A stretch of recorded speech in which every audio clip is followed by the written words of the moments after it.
Dead on the spot ang isang lalaki sa Cebu City matapos barilin sa ulo ng nakaalitang anak-anakan. Ang ugat ng pamamaslang 400 pesos na utang. Nasa frontline ng balitang yan, si John Aroa. Butas ang ulo ng lalaking yan. Diyan tumama ang balang pumatay kay Renanti Paradero. Dead on the spot siya kagabi sa barangay Kinasangan sa Cebu City. Base sa investigasyon, mismong 18 anyos na anak-anakan ni Paradero na si Michael Estrada ang kumitil sa kanyang buhay. Punot dulo niyan ang utang na nagkakahalaga lang ng 400 pesos. Sinisingil na raw si Paradero pero nagmatigas siyang magbayad kahit na nakatsamba raw sa online game. Siningil niya. Kaso that time, wala siyang nakuhang pera kasi nga naubos na daw. And so, yun, sinabi niya na papatayin niya.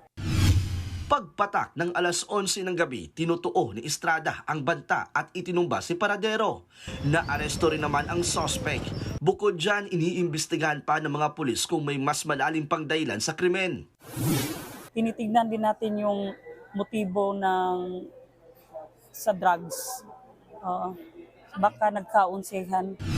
Galit na galit naman ang pamilya Paradero sa suspect dahil tinuring pa siyang anak ng biktima. Anong nabuhat ulit ang papa? Oo. Tarumot ang papa nila. Maoran ilang kabawas ang papa.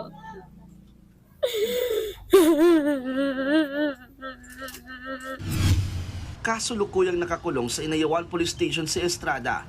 Maharap siya sa kasong murder. Nagbabalita mula sa Frontline, John Aroa, News 5. Mga kapatid, Cheryl Cosim po, huwag maging huli at maging una sa lahat sa balitaan.